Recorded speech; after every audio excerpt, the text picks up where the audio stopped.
बात है 2004 की, जब यूरोप की सबसे दिग्गज कंपनी यानी एमबीडीए ने भारत को अपनी मिसाइल देने से मना कर दिया था।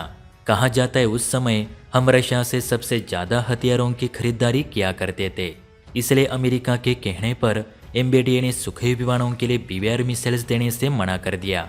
इतना ही नहीं, जब तेजस में रेडार्स लगाने की बारी आई तो उस समय भी एमबीडीए ग्रुप की ओर से भारत के सामने शर्त रखी गई। शर्त यह थी कि अगर भारत रशिया या इजराइल के बजाय यूरोप के हथियारों को बढ़ावा दे तो ही हम तेजस विमानों के लिए फायर कंट्रोल रेडार्स देने को तैयार है। अब आपको भी पता है कि रेडार किसी भी फाइटर जेट के लिए कितने अहम है। अगर रेडार ही नहीं तो एक पैसेंजर प्लेन और फाइटर जेट में अंतर ही क्या रहा। ये रेडार्स ही है जो किसी भी मिसाइल को गाइड करने के अलावा दुश्मन टारगेट की एक्चुअल पोजीशन बताने का काम भी करते हैं। उस समय डीआरडीओ ने उत्तम रेडार नहीं बनाए थे और ऐसे समय जब भारत ने यूरोपियन कंपनियों की मदद मांगी तो उनका घमंड सातवें आसमान पे था। खैर, उस समय भारत सरकार ने एमबीडीए की उन शर्तों को नज़रअंदाज करते हुए इजराइल के hybrid multimode fire control radars Tejas में लगा दिए और आज भी तेजस पे लगी पाइथन मिसाइल हो या स्पाइस बम, ये सभी हथियार यूरोपियन देशों के बजाय इजराइल से ही खरीदे जाते हैं। खैर, आज मैं एमबीडीए की बात इसलिए कर रहा हूँ क्योंकि एक समय जिस कंपनी ने भारत के तेजस के लिए अपने रेडार्स तथा एवियोनिक्स देने से मना कर दिया था, आज वही कंपनी बिना मांगे दुनिया के best subsonic anti ship cruise missile यानी टीसीओ मार्क 2 भारत को देने जा रही। और ये मैं नहीं तो हमारी डिफेंस न्यूज एजेंसियां कह रही है।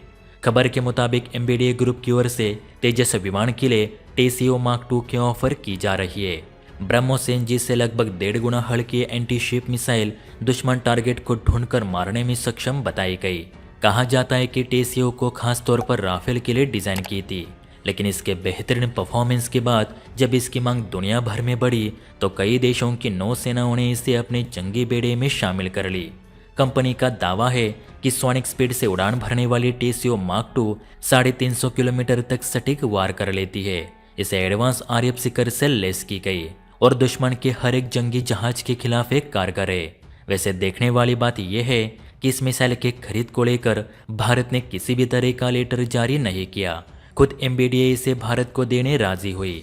वैसे इंडियन नेवी द्वारा जारी कुछ एंटी शिप मिसाइल्स की सूची है, जिसमें इंडियन मिसाइल्स के साथ साथ अमेरिकी और रशियन मिसाइल्स के नाम भी शामिल है। तो क्या इस सूची में एमबीडीए की टीसीओ को भी शामिल कर देनी चाहिए या फिर नहीं? आपका मन क्या कहता है, नीचे कमेंट करके जरूर बताइए। जय हिंद। अच्छा सुनो, चैनल को सब्सक्राइब करो, उसके बाद घंटी बजा देना ताकि अगली वीडियो आपसे मिस ना हो पाए। Thank you.